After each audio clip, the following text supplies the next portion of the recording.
महाभारत का युद्ध एक ऐसा घमासान जिसमें इंसान तो इंसान बल्कि साक्षात भगवान भी आकर लड़े थे। 18 दिनों तक चलने वाले इस महायुद्ध में कौरवों और पांडवों के बीच एक भीषण संघर्ष हुआ। इस दौरान भीष्म पितामह जैसे महारथी से लेकर कर्ण जैसे अत्यंत दानवीर और दयालु योद्धा तक ने अपने प्राणों की आहुति दी।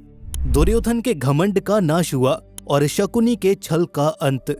धर्म और अधर्म की इस लड़ाई में दोनों ही पक्ष के 45 लाख योद्धाओं ने इस युद्ध में हिस्सा लिया था, मगर जंग खत्म होते होते केवल 18 योद्धा ही शेष बचे थे। शेष सभी वीर गति को प्राप्त हो गए। ये महज एक कहानी नहीं बल्कि इतिहास है।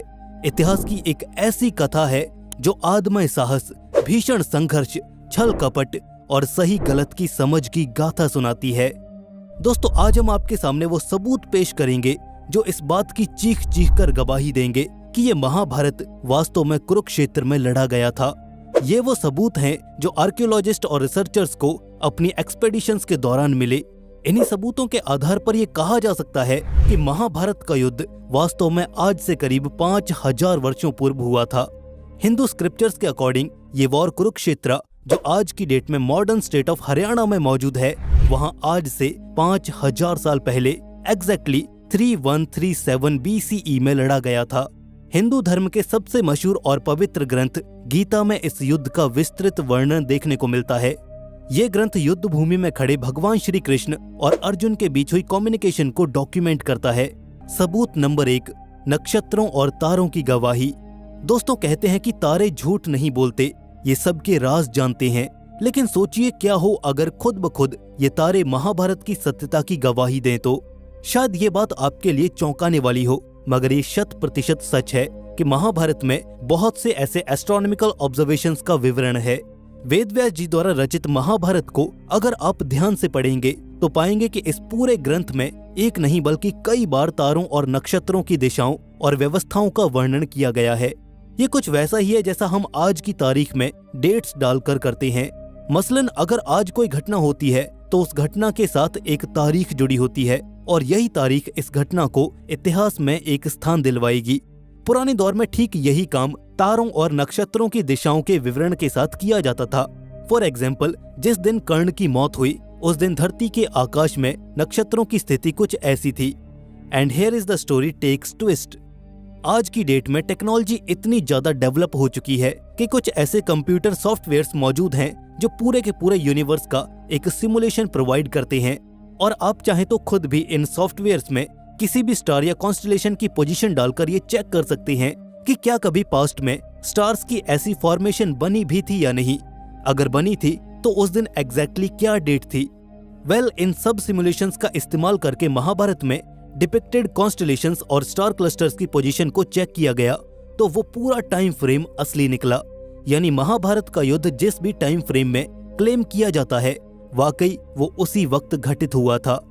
ये एक साइंटिफिकली प्रूवन फैक्ट है जिस पर कोई भी उंगली नहीं उठा सकता है और चाहे तो कोई भी इसे रेप्लिकेट कर सकता है टू चेक वेदर महाभारत के दावे सच हैं या महज फसाने। खैर, आइए आगे बढ़ते हैं और मिलवाते हैं आपको प्रूफ नंबर 2 से, जियोग्राफिकल एविडेंसेस। कहने को तो महाभारत का युद्ध मॉडर्न डे हरियाणा के एक छोटे से स्थान कुरुक्षेत्र की भूमि में लड़ा गया था, मगर इस पूरे वॉर का जियोग्राफिकल इन्फ्लुएंस सिर्फ इस छोटे से इलाके में नहीं फैला था। महाभारत का युद्ध बहुत से ऐसे स्थानों को भी वर्णित करता है जो आज की मॉडर्न डे ज्योग्राफी और एंशिएंट जियोपॉलिटिक्स से मेल खाती है। आसान शब्दों में आज से करीब 5500 साल पहले हुई इस जंग में बहुत सी ऐसी जगहों का उल्लेख है जिनका वजूद हमें आज तक भी देखने को मिलता है। ये तो आप सभी जानते हैं कि महाभारत की वॉर में केवल कोई एक क्लैन या किंगडम न इन्वॉल्व होकर बहुत से राजे और रजवाड़े शामिल थे। कौरवों और पांडवों के बीच हुए इस युद्ध में बहुत से एलाइज भी शामिल थे। फिर चाहे वो कौरवों की ओर खड़े भगदत्त, जिनका ताल्लुक प्रेजेंट डे इराक से है, सुदक्षिणा, जिनका संबंध मॉडर्न डे ईरान से है, मामा शकुनी, जो पाकिस्तान के पश्चिमी और अफगानिस्तान के पूर्वी और दक्षिणी हिस्से में राज किया करते थे, कलिंगा, जिनका साम्राज्य उड़ीसा में था, और जयदत्त, जिनका राज पाकिस्तान के दक्षिणी प्रांत सिंध और बलूचिस्तान में फैला था। ठीक इसी तरह इस कहानी के दूसरी तरफ है पांडवों की सेना, जिनमें पांचाल यानी कि उत्तर प्रदेश, मत्स्य यानी कि राजस्थान, मगध यानी कि बिहार, पांड्या यानी कि दक्षिण भारत और ऐसे ही बहुत से राज्य शामिल थे। ये वाइड ज्योग्राफी उस दौर में साम्राज्यों के राजनीतिक संबंधों और युद्ध सहयोग यानी कि वॉर एफर्ट्स में कंट्रीब्यूशन को स्पष्ट दर्शाती है। अगर हम इसे मॉडर्न डे वर्ल्ड जियोपॉलिटिक्स से रिलेट करें तो हमें बहुत से लेसन्स और डिप्लोमेटिक टीचिंग्स सीखने को मिल सकती हैं। और यही वजह है कि Steve jobs, Robert Oppenheimer, mark Zuckerberg और एल्फ्रेड फोर्ड जैसी रीनोन्ड पर्सनैलिटीज ने हिंदू वैदिक स्क्रिप्चर्स का रुख किया। खैर आइए अब आपको last but not the least proof number 3 से वाकिफ करवाते हैं। That's archaeological excavation and research. ये सबूत एक ऐसा सबूत है जिसे नकारना मुश्किल ही नहीं बल्कि नामुमकिन है। आप माइथोलॉजी शब्द का मतलब तो समझते होंगे।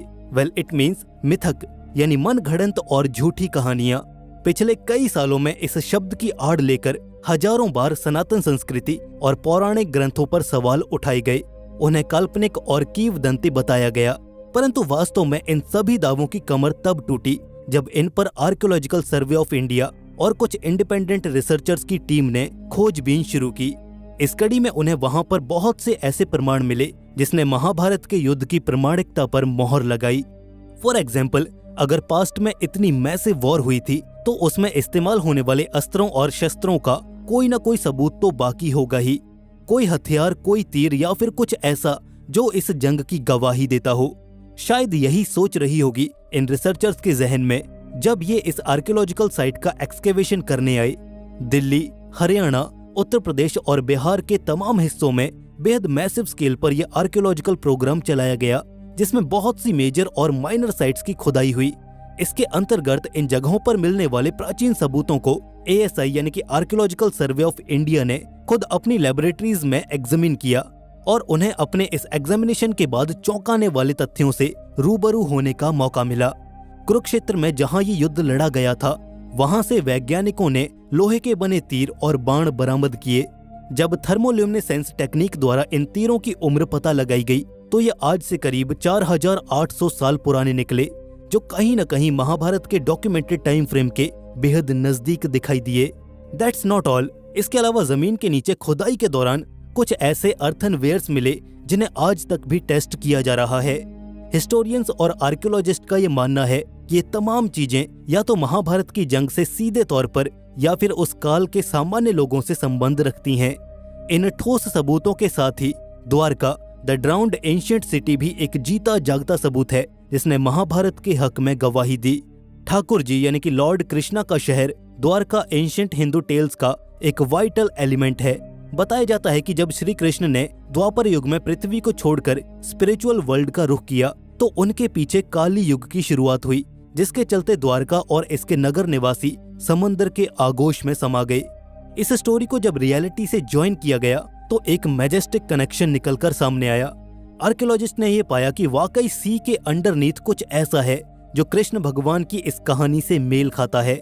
साल 1963 में शुरू हुई एक्सकेवेशन ड्राइव ने इस कड़ी में बहुत पुख्ता सबूत दिए, फिर चाहे वो एंशिएंट आर्टिफैक्ट्स का मिलना हो या फिर सी में सबमर्ज्ड एंशिएंट स्ट्रक्चर्स की खोज। अल्टीमेटली ये प्रूफ हुआ कि वाकई इस हिस्से में कभी एक खूबसूरत शहर बसता था जिसे द्वारका के नाम से जाना जाता था। खैर ये 3 सबूत काफी हैं ये बताने के लिए कि महाभारत महज मिथकीय कथा नहीं बल्कि वास्तविक इतिहास है। अगर आपको इस वीडियो में जरा भी कुछ सेंसिबल और साइंटिफिक लगा तो I accept a like from your side.